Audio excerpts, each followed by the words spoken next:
Welcome to the Home Team Podcast. I'm Carl Falconer. And I'm Danny Arroyo. And we're tackling homelessness.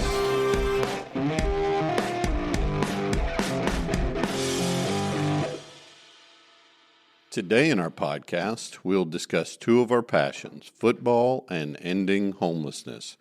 Please join us through 4 quarters with our topic this week being, what is the point-in-time count, or the PIT count, as we call it in the industry. How was your weekend, Danny? It was okay.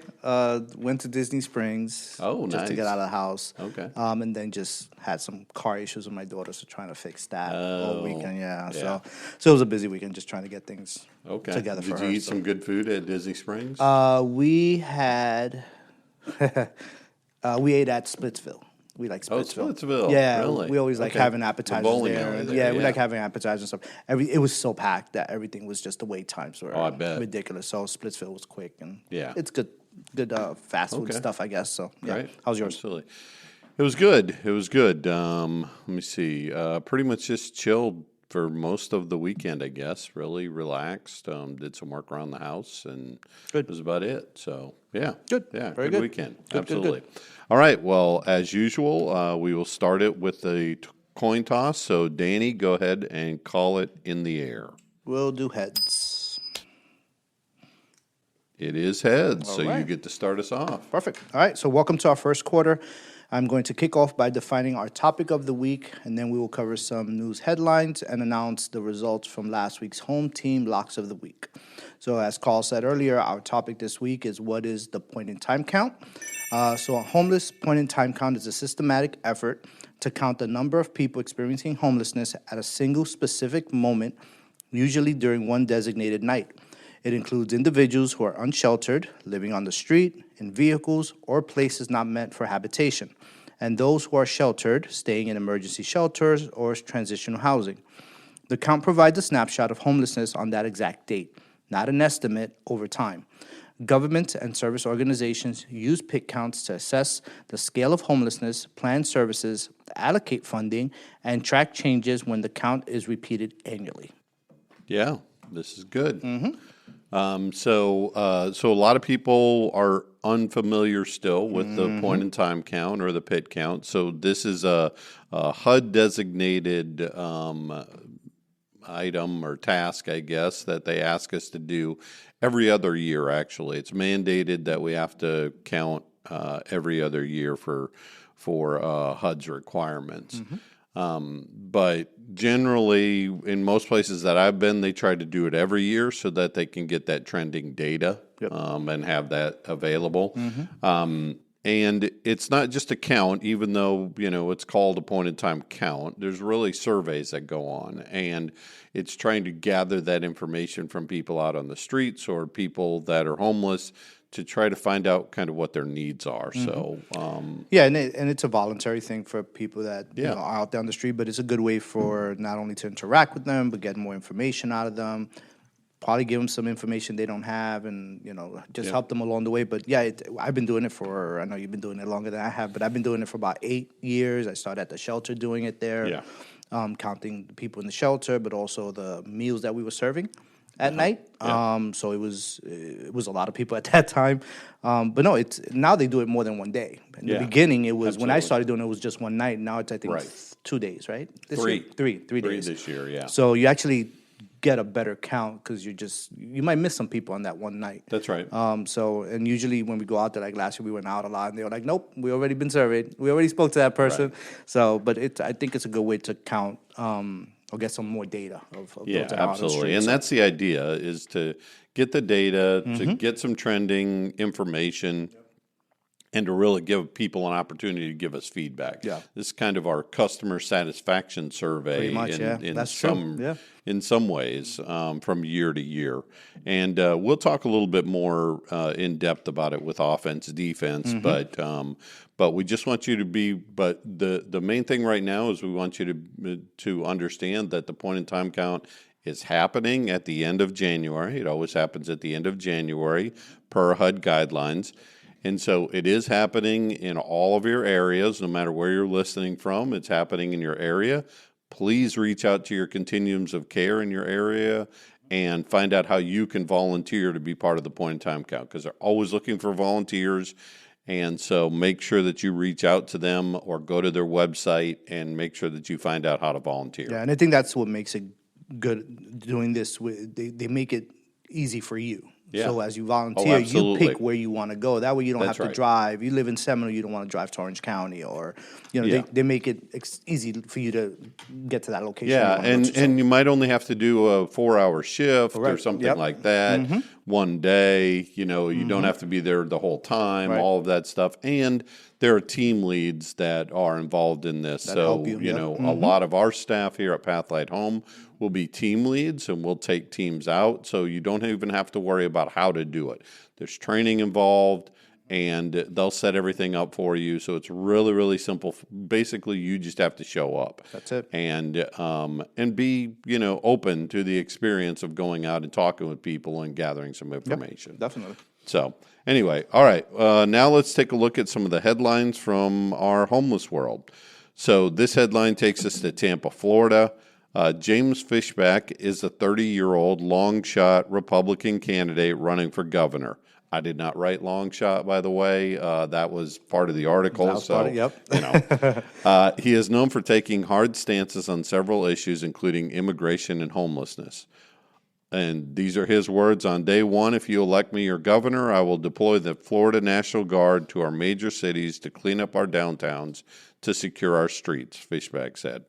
The candidate released a message on social media about battling concerns over camping and sleeping in public areas. He's aiming to go a step further on enforcing a 2024 state law that bans sleeping and camping in parks and on sidewalks. The homeless situation in Jacksonville, Tampa, Fort Lauderdale, Miami, and Orlando is out of control, Fishback said. Thomas Brown is the founder of a nonprofit, Tampa Homeless Outreach, mainly helping veterans. He says, I go out 7 days a week. I go into woods, under overpasses, in the back of alleys, bars, wherever I must go to try and find them, Brown said. Brown knows this issue is complex, but he wants the focus to be on increasing investment in shelter options. These people just fell on hard times, and they just need help, Brown said. Brown does not agree with Fishback, calling for the state to reopen controversial psychiatric facilities to treat chronically ill, homeless people with mental health illnesses. They deserve more care. I'd buy a hotel and man it with veterans, and the staff would be veterans, and we will take care of this problem, Brown said. So obviously you have two different viewpoints there in the headlines. And again, this goes back to kind of some of the things that we've been talking about before this, which is, just that whole idea of the encampments and what to do with it and things like that. I note that Fishback only points out the large cities in Florida. Like there isn't homelessness in rural counties. There's definitely homelessness in rural counties, but I notice he only points out the major cities and things like that. Yeah, I think he's just he doesn't understand. Again, it's a political topic, like we say right? every time, And exactly. He's trying to win points politically by saying he's going to do this, saying he's going to do that. Yeah. And the other part is he mentions all these big cities, but I doubt he lives in all of these big cities. So. Yeah. I'm sure he doesn't even have an idea of what's going on in half of these cities. And again, he wants to clean it up, and he just wants to do it outside, out of mind kind of concept, Right, and not exactly. address what's going on. So Exactly. As opposed to Brown, who's out there on the streets, who's talking with people, and who knows exactly what will work and what won't. I love his idea about getting a hotel and having it manned by veterans. And just Absolutely. That's a great idea. Yeah, That's absolutely. fantastic, yeah. It's, getting people off of the street and trying to provide services. All right, Danny. So let's see how our Cowboys and our Bears did this week. We could bypass this. No. We're staying on this one. This one's good for sure. Of course. All right, we'll start with you and your Cowboys. Yeah, so we had our last game of the season. Didn't really matter. That's right. But unfortunately, we played the Giants, which I thought was going to be an easy win for us, and we did not win that game. We won 30. We lost 34-17.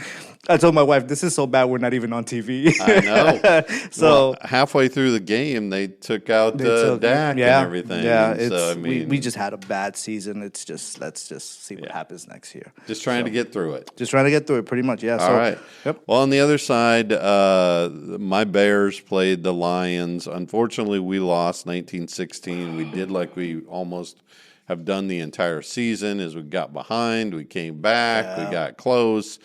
At the end, though, they were able to pull it off with just a field goal at the end of it to win it.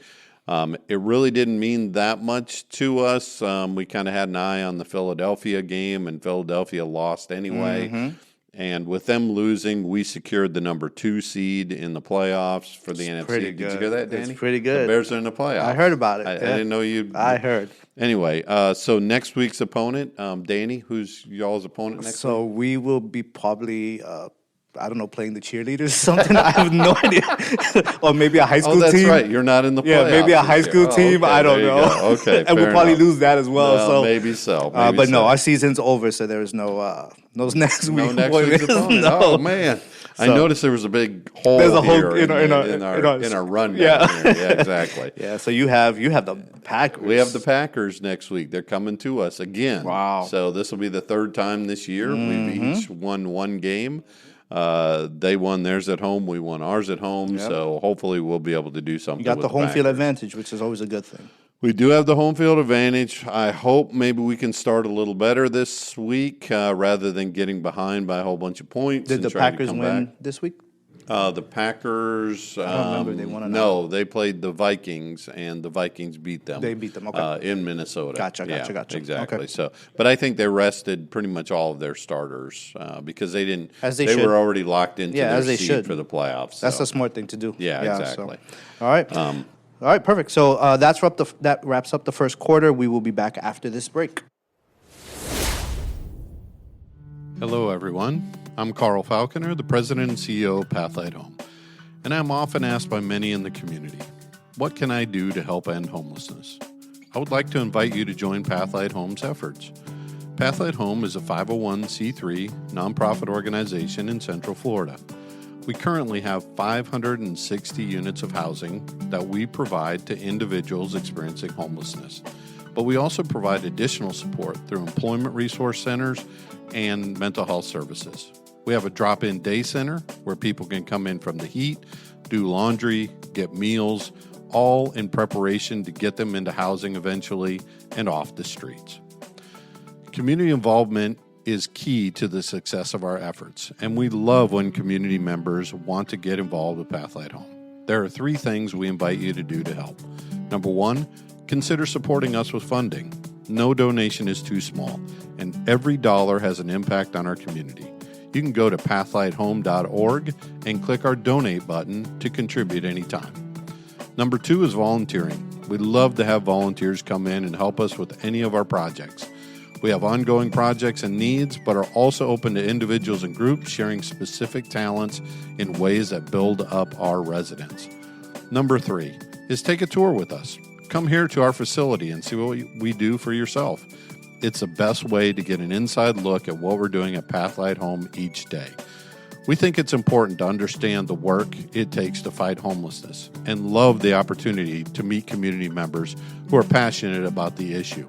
We love our Central Florida community and are grateful every day for the continued support.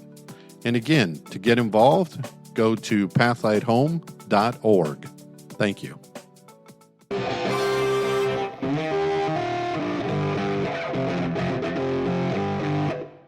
This is the second quarter. We're getting a little deeper into a homelessness topic with something we call offense versus defense.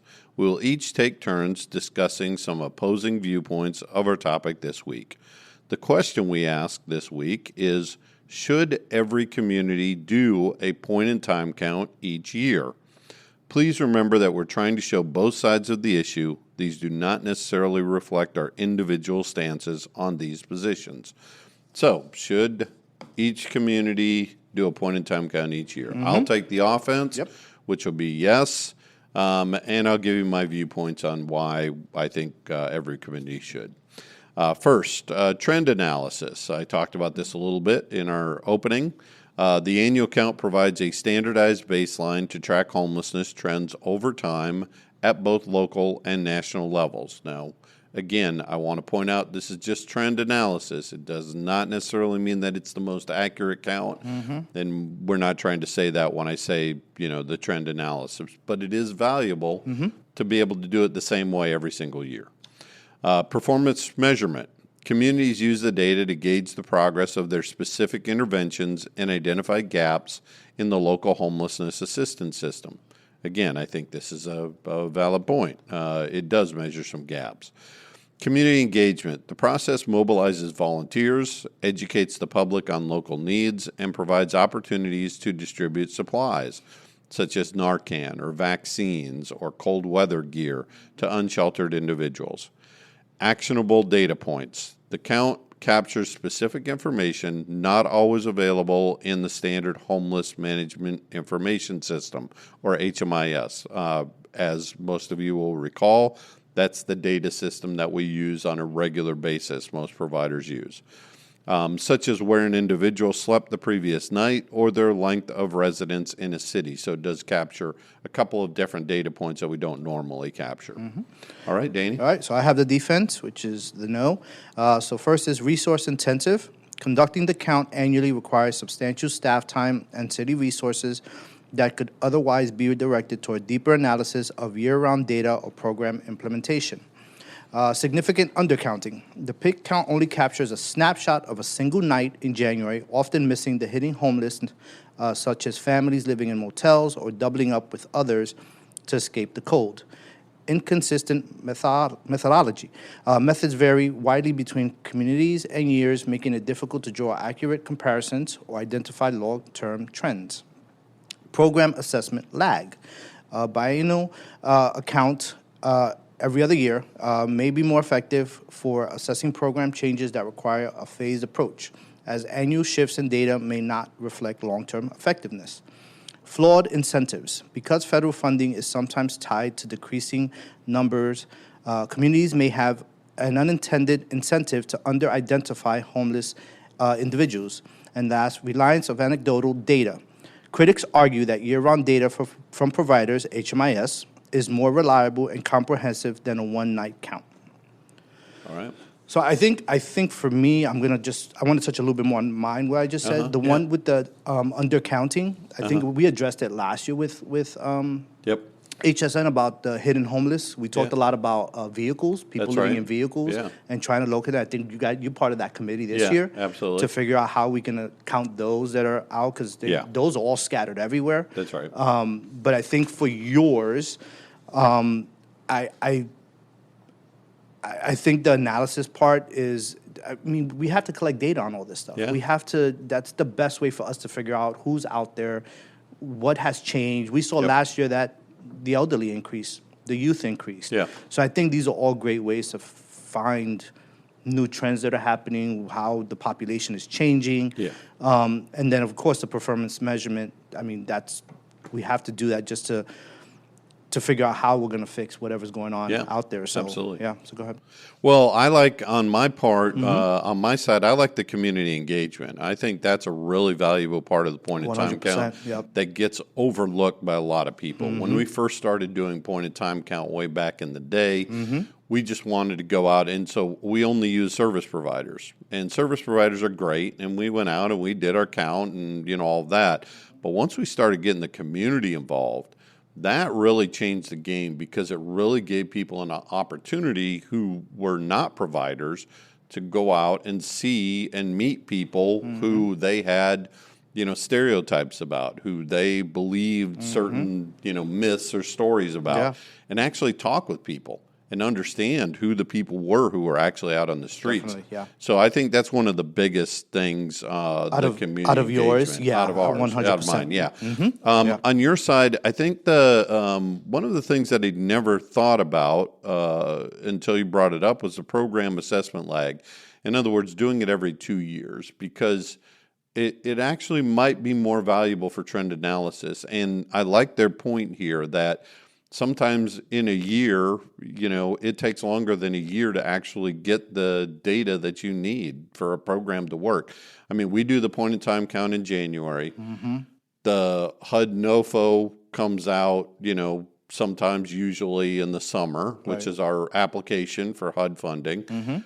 We get awarded the money the next year. Well, we don't have enough time to be able to implement the changes that we wanted to do. Even if we could change it, right away and start pilot programs, let's say in May of the year after the point in time count, that's still only about 7 months worth of work.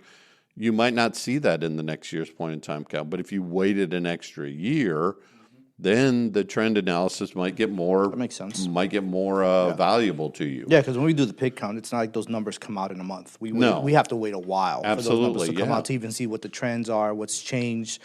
For us to then start addressing what's increased, what decreased, just figuring that out. So, The significant undercounting, that's something that we're always going to deal with. I mean, the point-in-time count is not, the be-all, end-all in terms of counting. The problem with the significant undercounting is that once the homeless numbers come out, once the point-in-time count numbers come out, everybody gravitates towards it as this is what our homeless numbers are. That's not true. That is absolutely not true. Right. It's a snapshot of a single night or a single series of nights in January. And even when we do it over 3 nights, we always go back to one specific night when they were homeless for the point-in-time count. And so that I don't think is really that significant as long as we understand that we're just comparing the point in time count this year's to last year's to the years before. We're looking at that trend analysis, and as long as you do it the same way, then you don't have to worry about that undercount. Because if we undercounted last year or we undercount this year, we undercounted last year, we undercounted the year before. It's the same undercount. It doesn't make any difference. I mean, as long as you do it the same way. Yeah, definitely. And in terms of the flawed incentives, HUD has really changed that. Although they do give numbers for your point in time count, or they do give points on the NOFO, the application for HUD funding, they do give points for your numbers going down. The reality is that it's not enough points to actually make that big of a difference on the application. On the application, yep. And what HUD does give more points for now is system performance and how your system is performing and how you're doing. So HUD's moved away from that. I remember back in the day, they used to give almost half of the points just for your point in time count. And that was definitely flawed. There's no doubt about that. But nowadays, it's not the case. What do you think of the last point I gave about the data, the year-round? Well, I think that's the problem. I think that goes back to the significant undercounting is when you rely on this information at the point in time count as your be-all, end-all for the information. Exactly. Then you're doing yourself a disservice. We have the homeless management information system. And like we talked about on our last episode, as long as you've got enough providers in there and you're collecting enough of the data in HMIS, then you should be using that to determine what the changes are in your system overall. But the point-in-time count gives us trend data. And again, I'll go back to what my favorite part of the point-in-time count is the community engagement, is getting people out on the streets, talking with people who are experiencing homelessness, who are not part of our system, who don't know this world, who don't know, who've never met somebody who's experiencing homelessness, and talking to them and having a conversation and understanding that this is a human being out here on the streets trying to survive, trying to get themselves to a better situation in their life. That, to me, is the most valuable part of the point-in-time count. Yeah, definitely.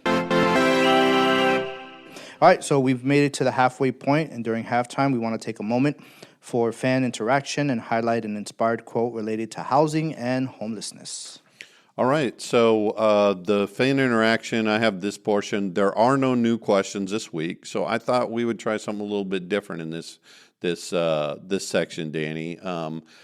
What I'd like to hear from you, and I'll throw in some as well, is some of the best and worst questions that volunteers have had when you've done point-in-time counts, right? And we've done point-in-time counts several times now, so we hear from our volunteers all the time what their questions are when they're coming out.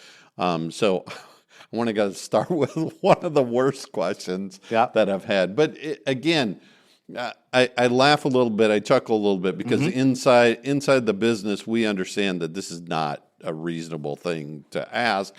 But people coming from the community don't know. Yep. And literally, I've had people ask me, should we wake them up when we're doing the point in time count to count and survey? Yeah.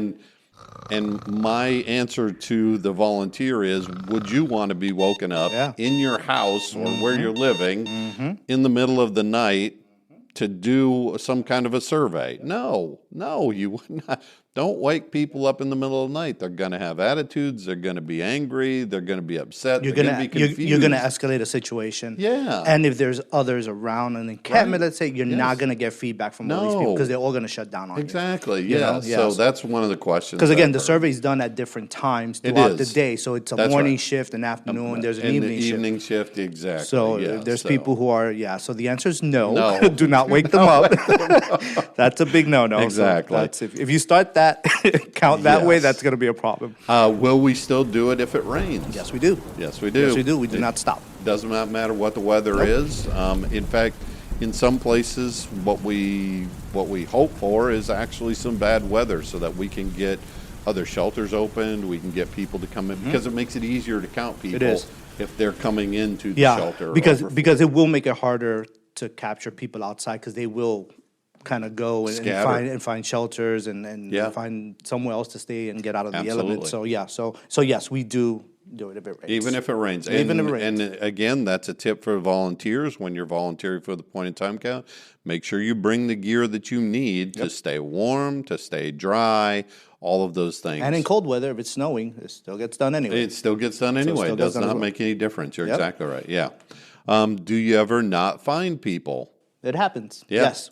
I went out a couple of times last year and we drove for a while and really didn't see anything. Yeah. We actually saw, me and my director of career services went together at one point and we went to Ocoee, which is on the west side of us, and we found some encampments that were completely empty. Yeah. So we didn't do good that we saw maybe 2 people during that run. And they were really out on the street. It wasn't like on a highway or whatever. But there was some we just couldn't find anything. So yeah. And let me say this. It is valuable to know where people are not as well. So the point in time count just isn't about finding every person out there. Obviously, we're trying to do that. But there are some places where there are not people, and we want to know where those places are as well, particularly for our outreach teams. Because our outreach teams then can know, okay, I don't have to spend an extra hour or 2 hours going to this location or whatever the case is.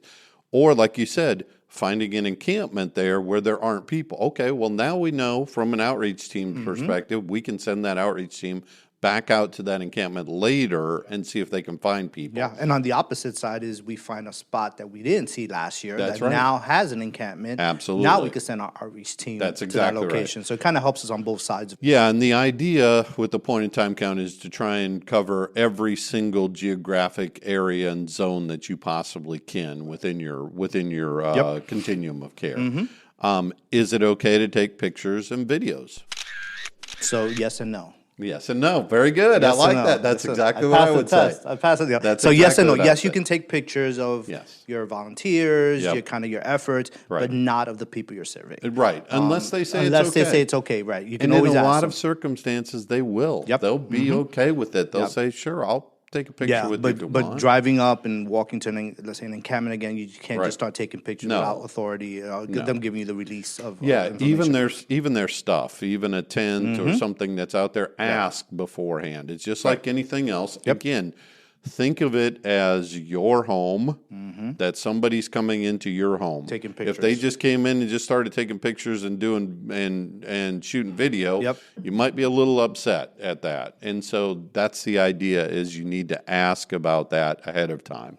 Are there other questions or other things that you can think of that have been asked? Is it safe? Is it safe? That's a good one. Is it safe? They ask that a lot. That's a good one. Absolutely. And I think we've talked about this on a previous episode. Correct. But the reality is, yes, it is absolutely safe. There's not only do we do training, but like we've said before, we have team leads. And the team leads are all experienced people who either work in this industry and or have already been on a point in time count before. and they will help you go through this process. The other thing is you don't do it by yourself. Nobody goes out You're by never themselves. by yourself. Yep. You're always with somebody. There's always at least 2 people, maybe 3 people that will approach individuals and talk to them about surveying or, getting information from them. Yeah, as team leads, our job is to, of course, help you to get the surveys done, find people. But if we feel that it's an unsafe environment, we can go. Exactly. It's not mandatory to stay there. We No. don't have to count it. So if we see if there's some type of escalation, if there's, Nope. That's what we're gonna, again, because our staff know what to do, but That's right. but a volunteer doesn't. That's right. So if they're feeling unsafe, or we can interject and get involved, and then if they don't feel safe, we can just walk away. Yeah, that's just fine. walk away. And Absolutely. That's okay. Yeah. Hence why we shouldn't wake somebody up. That's right. Exactly. Yeah. Yes. So, but I think that's a big one. They always ask: Yeah. is it safe to do it? Yeah. I I think the other thing that volunteers have asked me in the past is about animals. Is we will run into animals out there, so you have to be careful. And again, it's really important that you make sure that you advertise or that you yell out to people ahead of time before walking up on a group of people or walking up on an encampment or anything like that. And again, team leads are familiar with this. They know that you can't just walk up into a camp, because there's going to be a dog or there's going to be an animal of some kind there. Yep. And so you got to be really careful with that. Yeah, and again, part of the team lead, you do an orientation, you get trained on it for the volunteers and just staff in general. Yep. But then when you come to your assignment, you meet with the team leads. We go over a couple of things with you, kind of explain the process and where we're going and what we're doing. So that way they understand what the next step is. That's right. So it's That's right. the way there to support them. Yeah, absolutely. Because we want them to keep coming back and doing it every year. Oh, absolutely. We want them to have a we great have to experience. Exactly. Yeah, exactly. So especially if they've never done it before. Yeah, absolutely. No doubt about Because it is different. It's It is different. different. No, it's different. If you see someone on the side of the road, panhandling or whatever, and then walking into an encampment, it's a whole different thing. It's like a 2 whole different other world. things. Yeah, No doubt about that. yeah. Absolutely. Yeah. All right, so now it's time to get inspired by our quote of the week. So this is volunteer. The opportunity to meet and engage with my community who are experiencing great hardship was so rewarding. The perseverance, kindness, and ingenuity of the people I met was palpable. It was inspiring to be around people who work so hard to keep going. So this came from a volunteer. I pulled this off of the HSN website. No, that's great. And it's just to see what they thought, what they went through, and kind of their experience on it. So I think this is somebody who's probably going to continue to do it. Oh, no doubt. Absolutely. I think you're exactly right. And I think it's rewarding for the volunteers to be able to do this, for anybody who gets involved in the point in time count. So I'll tell you a little story around this, Danny. It won't go too long. Okay.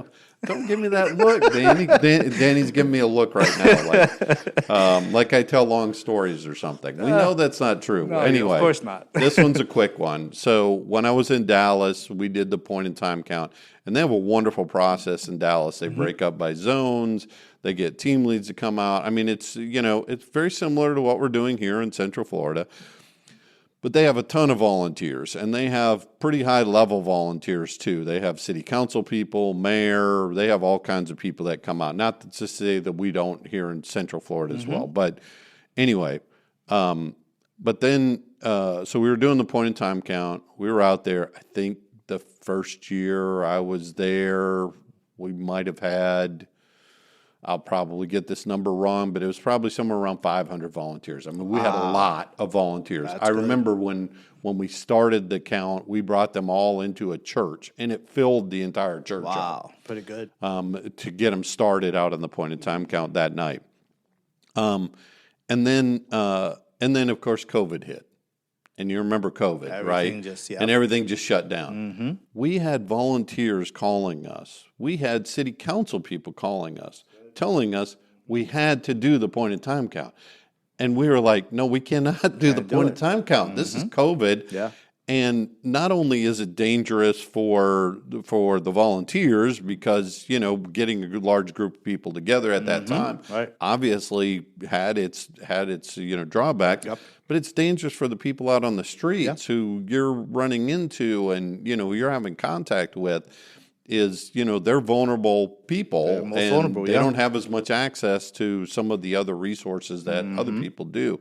But they were calling us, Danny. They were livid that they could not go out and do the point in time count. And I thought to myself, you know what? This really shows the value of getting your community out Involved. there to do it. Is even though, they were upset because they couldn't do the count, it was great to see how passionate they were because they had their teams ready. I mean, they were ready to go. They had their teams from last year. They were calling their friends, their family, and getting people together. That's really good. And really, getting out there. And I think, again, that's the value of it because when you have people like that who have gone out and talked with people, they can go out and they can advocate. And when somebody comes up with some BS myth about somebody out there, they can say, that's not true. I went out and I actually talked with somebody. And I talked to them about that myth. And they said, no, the people I met were working. The people that I met were, not lazy. They were getting up at 5 o'clock in the morning trying to go to work. They were looking for jobs. They were doing all these different, they can overcome so many myths by talking with somebody. I think people who volunteer, who have not done it before, think they're going to go out and get a lot of no's. Right. And it's the opposite. Oh, yeah. You're going to get a lot of people who are going to tell you a lot more than what's on the questionnaire. That's exactly right. Yes, they are. They're going to tell you about themselves. Their whole story, how they got here, what's going on. Yes. I mean, they will tell you a lot. Yeah. More than, again, what you're asking them to Absolutely. to do. So, yeah. Absolutely. Yep. Well, that concludes our halftime. Please stay with us after this short message. Hello, I'm Danny Arroyo, Vice President of Programs at Pathlight Home. If you're new to our mission, welcome. We're dedicated to changing the lives of those experiencing homelessness and hardship through housing, support services, and career training. What began as one dream for a compassionate solution to homelessness has become a reality. Since our funding, we've provided housing for more than 8,000 people, offering shelter, opportunity, and hope. This month, as we honor National Homeless Awareness Month, we are also kicking off our end-of-year campaign, a time to come together and give back. Every contribution, whether monetary or in kind, directly supports our residents and the community we serve. No gift is too small to make a difference. As we celebrate our journey from dream to reality, thank you for being part of this mission. Together we can make the dream of ending homelessness a reality in our community.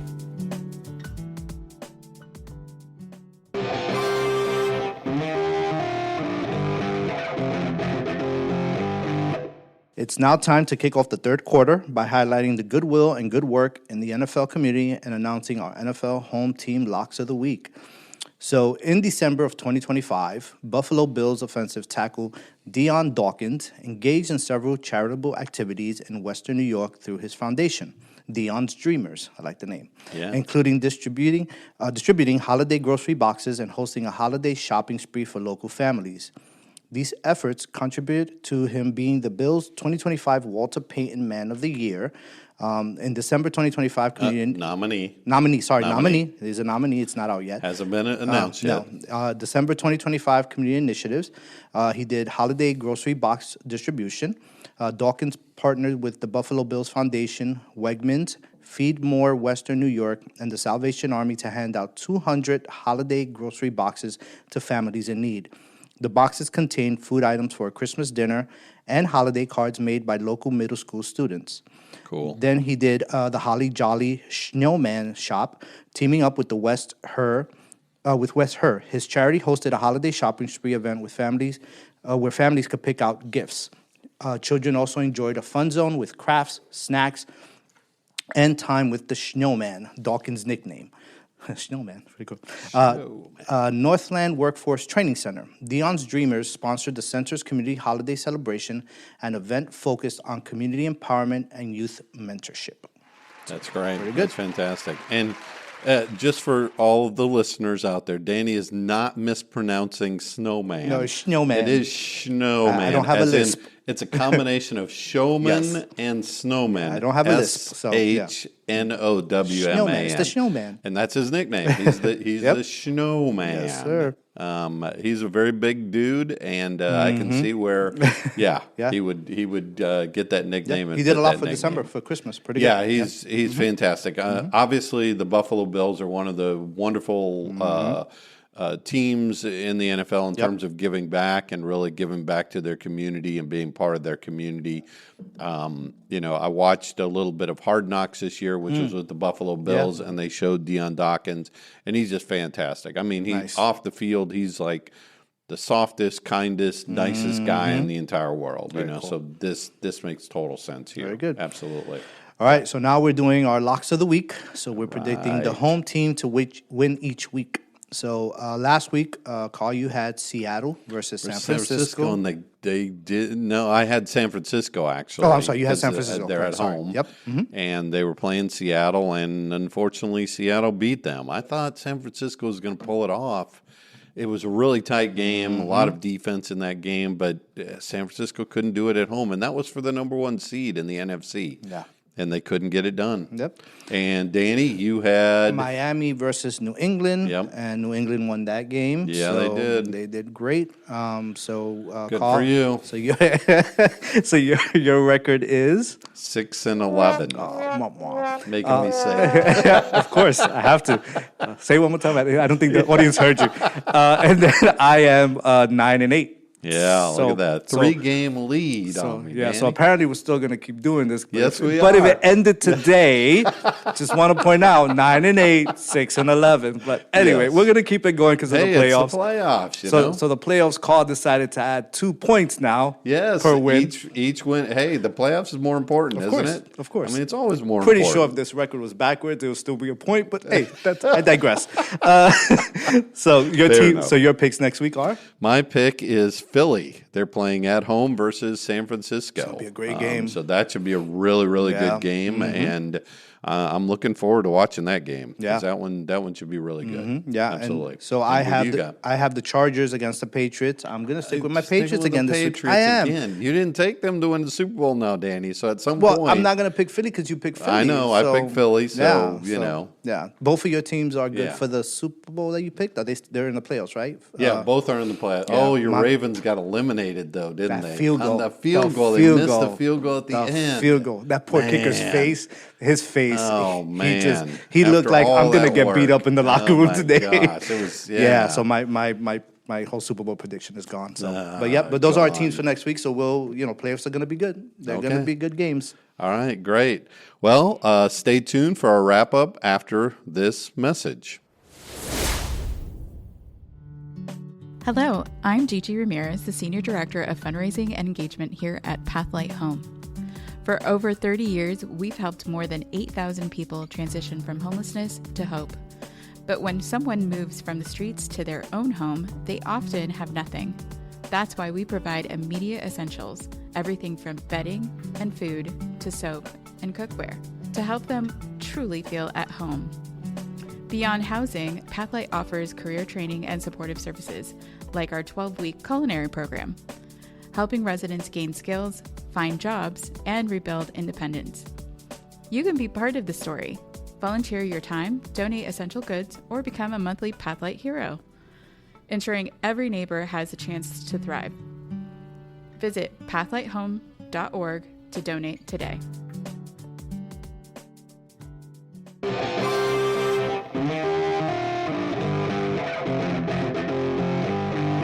Welcome to the fourth quarter, where we will wind down this episode by reflecting on a homelessness MVP and fumble of the week before wrapping up with our key takeaway. All right, well, let's start with our MVP of the week. This MVP takes us to Bithlo, Florida. How about that? Just east of us here, east of Orlando. We know Bithlo pretty well. There you go. With temperatures dipping into the 30s overnight and no shelter for the hundreds who sleep in the woods of East Orange County, that's outside of Orlando, a nonprofit opened an overnight shelter on last Tuesday and Wednesday near Bithlo to help keep people warm.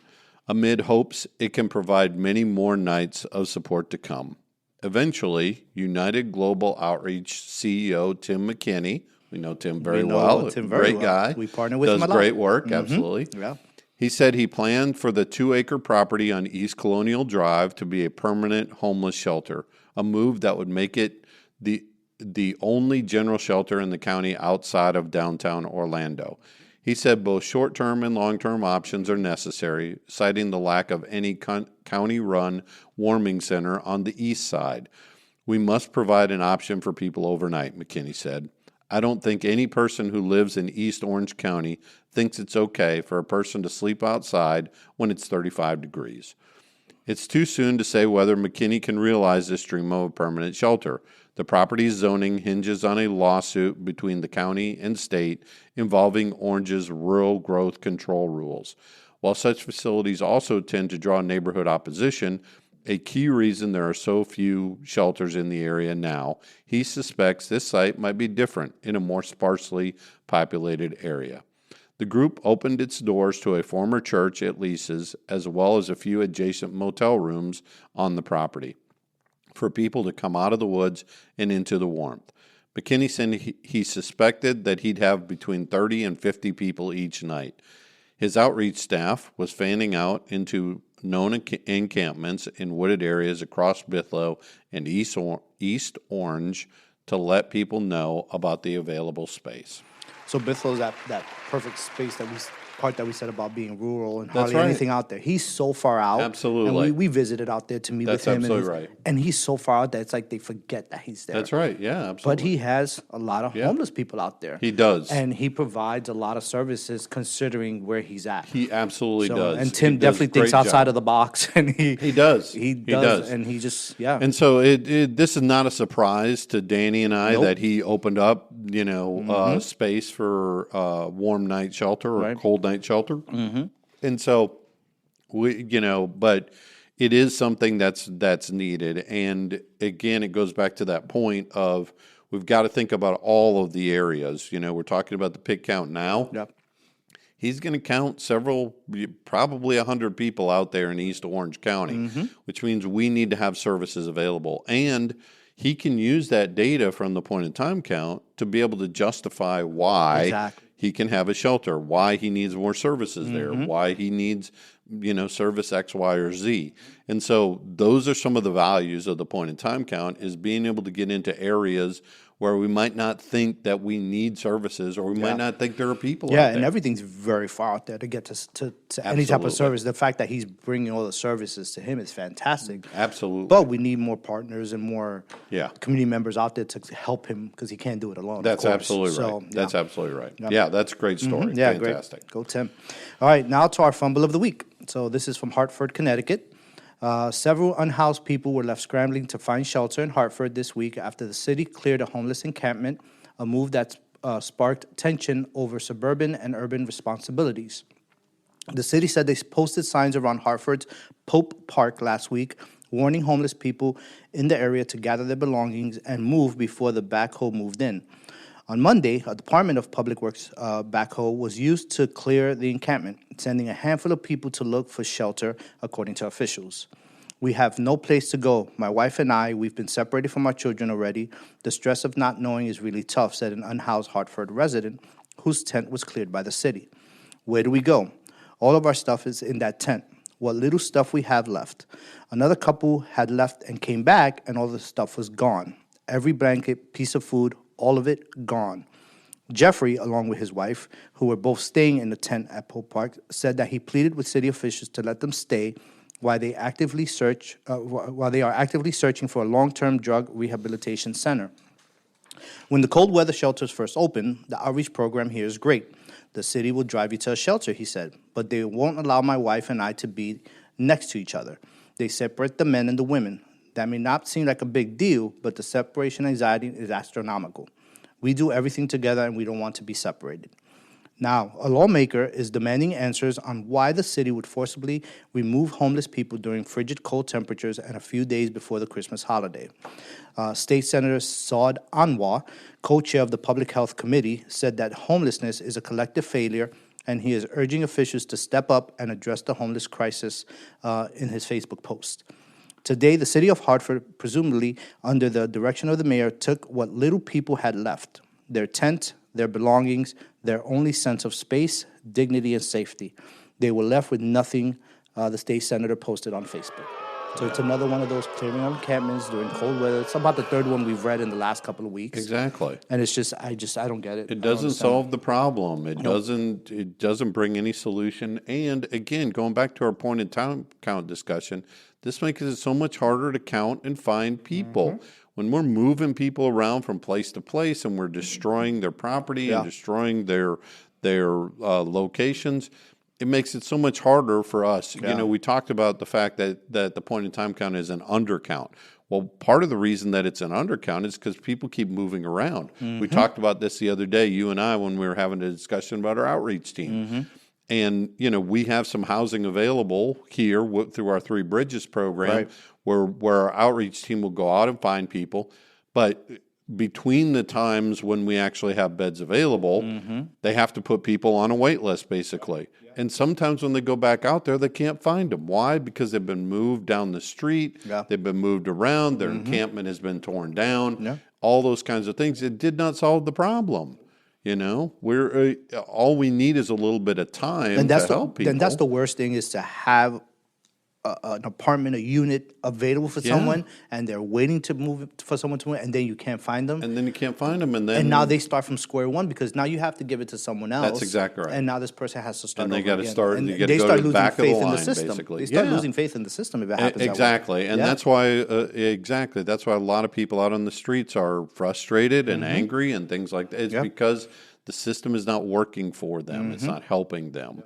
And by moving people around and destroying their property, you know, things as small as ID or birth certificates or things like this, those take a long time to get those things back for people, and they need them to be able to move into housing. Or get a job. That's exactly right, yes. And just with this gentleman, what he said about, you know, they want to separate me and my wife, it may be small, but it's not to them. That's all they have is each other. Absolutely. And now you're separating them. It's just going to create more stress or anxiety, as they say. Exactly. For each of them. It's just, and that's the same thing with pets. We talked about pets and That's separating right. pets with the That's with exactly the owner. right. So, not a lot of options available there. Just during cold weather, like I just don't comprehend it. Yeah, it's